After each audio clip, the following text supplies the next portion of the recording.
Coming up, the story of an art rock heroine who was frustrated by a lack of empathy from the man she loved.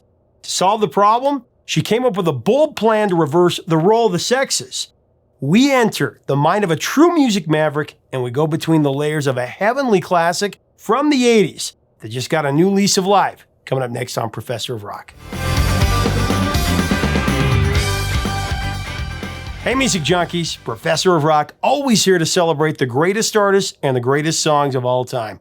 You know, if you want to take a deep dive into the songs that have become the soundtrack of your life, you're gonna dig this channel. Make sure that you subscribe below. Right now, click the bell so that you never miss out on our latest videos and interviews.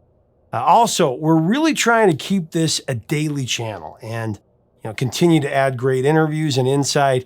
The number one way that we're able to do that is through your support on Patreon. Become a patron today. Kate Bush is one of the most extraordinary artists of the rock era, no doubt about it. She has an incredible way of manifesting her untamed imagination into an emotional, cinematic musical experience. It's truly unparalleled. Her voice was just angelic. I was like, hadn't heard nobody do it like that. The music of Kate Bush is wildly esoteric and so interesting. It's so unpredictable and effective. There's constant innovation with no rule book on song composition.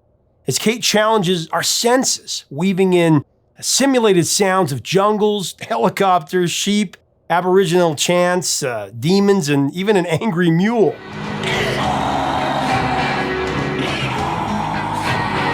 Once you really listen to a Kate Bush song, it incessantly reverberates in your soul like a guardian angel.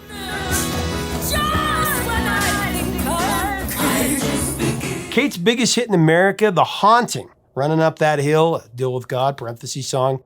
It's had a pop culture renaissance recently because of a placement of the song in a climactic scene in season 4 of the Netflix smash series Stranger Things.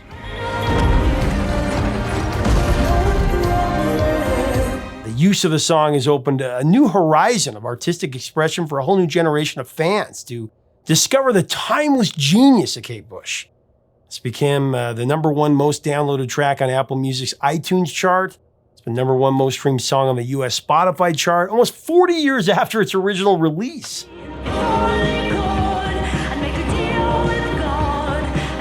Now, before the release of Kate's seminal Hounds of Love album in 1985, she had released 4 albums of exquisitely crafted art rock, beginning with her debut LP, The Kick Inside, in 1978. The lead single from that was Wuthering Heights, showcased Kate's towering vocal majesty. Wuthering Heights levitated all the way to number 1 in the UK, Australia, Ireland, and New Zealand.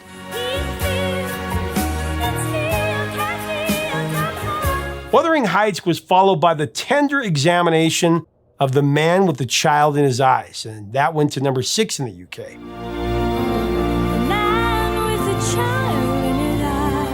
Now, between 1978 and 1981, Kate scored 9 top 20 hits in the UK, over 3 platinum-selling albums as well. However, sales dipped considerably for her 1982 album, The Dreaming, although it was another stimulating record, full of intriguing tracks. The declining sales and futility of the last 2 singles released from that album, it put Kate in a challenging position with her label. It was EMI Records at that time. Kate found herself at a crossroads to balance art and commerce, as most do. It was during this time that Kate became fascinated with the cutting-edge capabilities of an expensive new recording device, the Fairlight CMI digital synthesizer. Peter Gabriel introduced her to the synthesizer when she sang background on one of his songs, the classic Games Without Frontiers, that was released in 1980.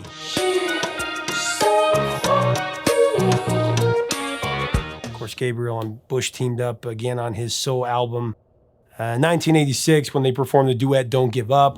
Don't give up, we don't need more. An interesting backstory on Don't Give Up is that Gabriel's first choice to sing the female parts was actually Dolly Parton.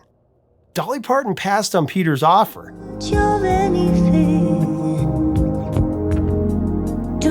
Kate first incorporated the Fairlight into her music on the Never Forever album in the fall of 1980. The record has the distinction of being the first album by a female solo artist to hit number 1 on the British album chart. Kate used the Fairlight to mimic the sound of breaking glass on the track Babushka.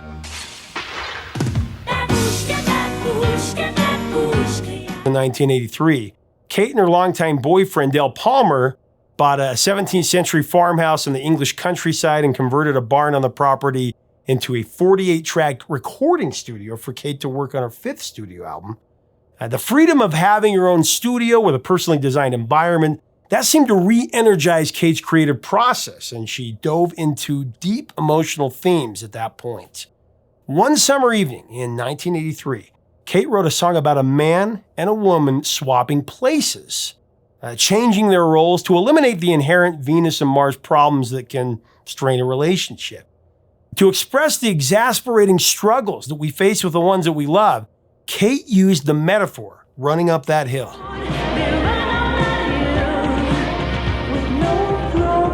Kate's concept was to compose a song about a relationship between a man and a woman who are madly in love, but they are secretly petrified about making a wrong move that could, mess up their harmony within each other.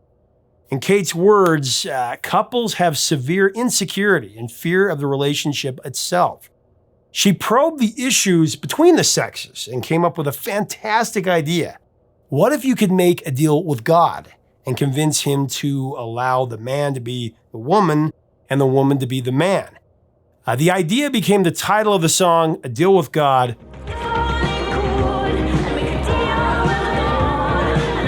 If a deal with God could be struck, then maybe, just maybe, one could or would truly understand how the other person feels exactly, and experience the hurt that we inflict upon each other without even realizing it.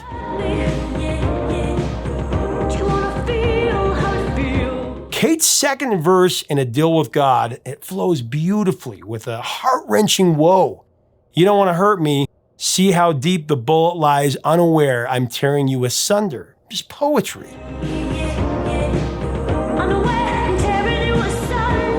She describes the rumble of repressed frustration and anger as thunder in our hearts.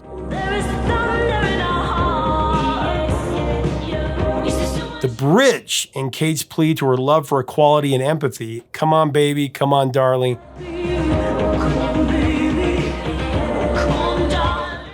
Let me steal this moment from you now. Come on angel, come on darling. Let's exchange the experience. A Deal with God was one of the first songs that Kate wrote for what became the brilliant Hounds of Love album, my favorite album by her. The music of this song came from a new technology at that time, like I said. As we get into this, more about the music, I do want to thank our sponsor, Zenni Eyewear, the frames that I wear every single day. It doesn't matter what your budget is. Zenni is affordable. It's eyewear for everybody, including kids' frames. So many styles, colors, and fashions to choose from, and you or any member of your family, for that matter, can do a virtual try-on. See exactly how you look before you buy. Check it out at Zenni.com today.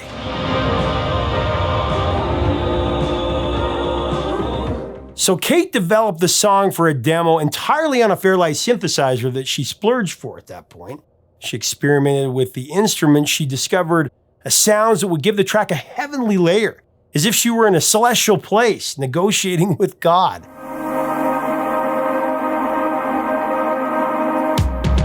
And she found that she could change the pitch of the Fairlight to produce a melodic pondering effect that became an instrumental hook permeating throughout the song's arrangement. It's just a beautiful touch.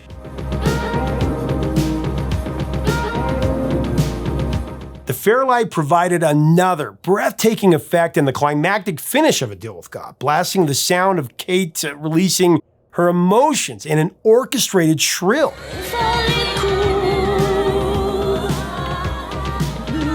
While Kate worked out her arrangement for A Deal with God on her Fairlight, Del Palmer programmed a Lynn drum pattern for an entrancing, driving rhythm.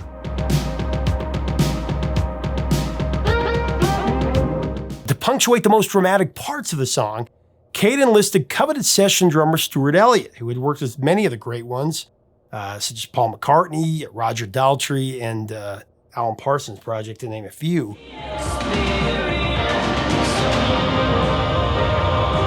One of the most unique elements of Running Up That Hill was the use of the Russian stringed instrument known as the balalaika.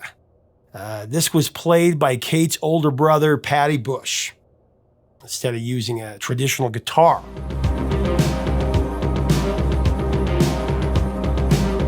All of those inventive and carefully curated elements, along with, of course, Kate's insightful subject matter and her penetrating story, her incredible voice, it made Hounds of Love an artistic triumph. Unprecedented success would follow.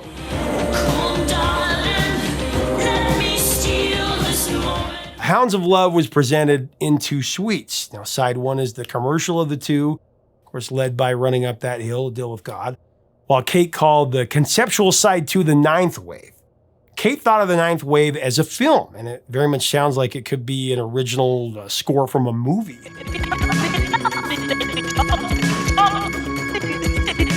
One of the highlights on side 2 of Hounds of Love, Kate's 9th wave, is the track Waking the Witch. Just a stirring and somewhat frightening song about the battle between Thanatos, the death instinct, and Eros, the life instinct.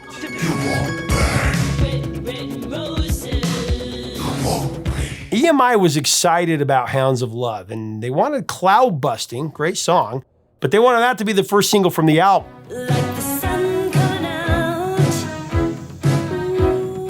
Kate was adamant about A Deal with God, though. She wanted that to lead the way. Her passion convinced the label to alter their plan.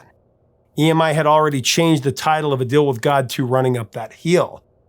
It also irked Kate. She had to be diplomatic, though, with the label because she was well aware of the need for Hounds of Love to, perform better than her previous album, The Dreaming, which had struggled.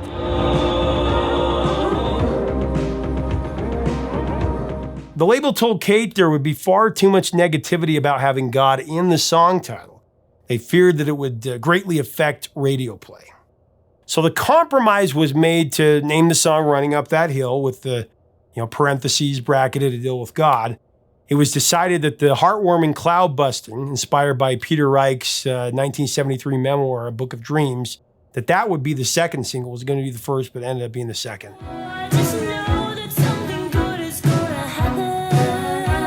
Running Up That Hill, A Deal with God, it would prove to be extra special for Kate Bush. The single finally attracted much deserved attention here in America, rose to number 30 on the Billboard Hot 100, and the music video received significant exposure on MTV.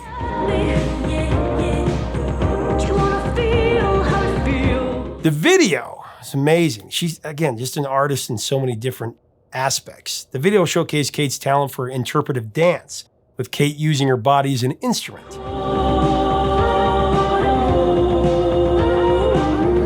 Running Up That Hill, A Deal with God was immensely popular in the UK.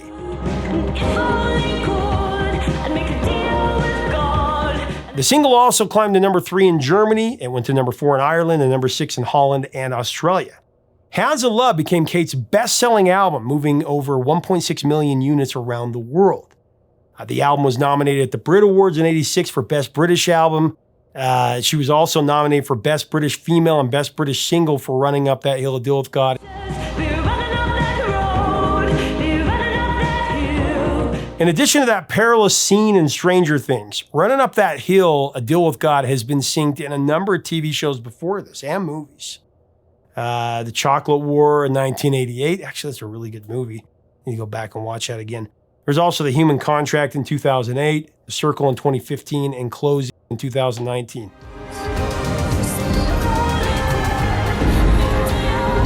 On TV, the song's been featured in episodes of Bones, Vanity Fair, The Vampire Diaries, CSI, The OC, and it was used as the main theme for the BBC One drama Running Scared.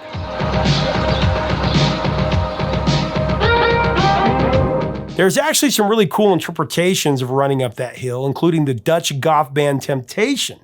The Chromatics, First Aid Kit, and Placebo recorded a darker rendition of the song in 2007 that was used in the trailer for the flick Daybreakers in 2010. The most successful cover of Running Up That Hill, though, is the powerful version by Meg Myers in 2019. That one steadily moved up the Billboard Alternative Rock chart for 42 weeks and eventually topped the survey at number 1. Come on, angel. Come on, darling. That actually set a record for the most weeks by a song to reach the Alternative Rock Summit. When asked about her feelings about the song, Meg Myers stated that to her, Running Up That Hill represents an opening of our hearts and a possibility of acceptance for all.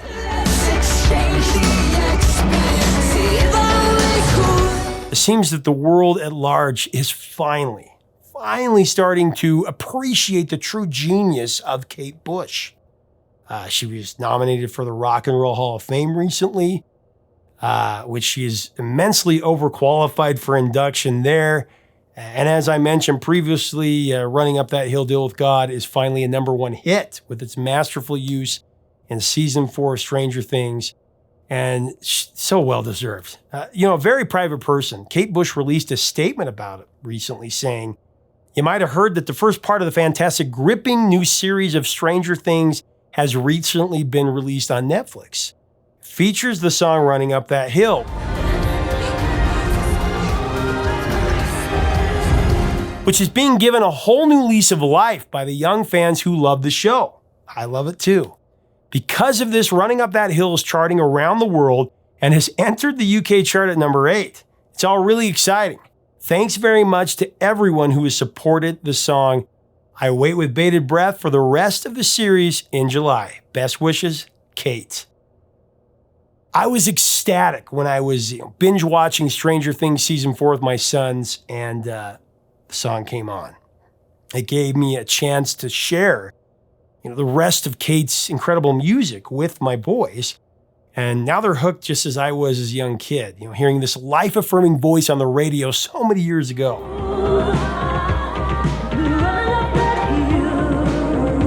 I loved attempting to describe the magic of Kate Bush in the beginning of this feature. It's really difficult to encapsulate her beautiful art in a few sentences. It's been said that creativity is achieved if you have the courage to fail.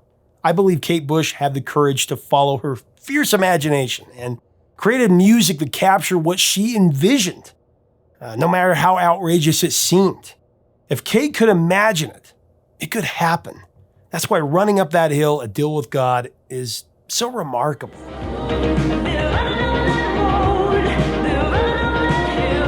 Kate imagined something truly beautiful that could bring harmony and understanding to a fractured world, and illustrated it to us in a theatrical blend of unabated soulfulness and technology. I'll sum it up in Kate's own eloquence. When you reach for a star, only angels are there. And it's not very far, just a step on a stair, or in the case of her amazing song, it's fearlessly running up that hill. Leave us a comment about Kate Bush and this breathtaking piece of music. What do you remember about this song? Have you seen how they used it in Stranger Things? Really cool. What other Kate Bush songs should we cover on here? We actually did a Fiverr episode a couple of years back, actually. Now, let's get a discussion going about the genius that is Kate Bush. If you dig our content, make sure to subscribe below and click the bell so you never miss out on our videos. Make sure to look us up on Patreon. Your support there, it keeps it a daily channel. We also have merch. You can check that out. All these things help us keep the music alive. That's the idea. Until next time, 3 chords and the truth, my friends.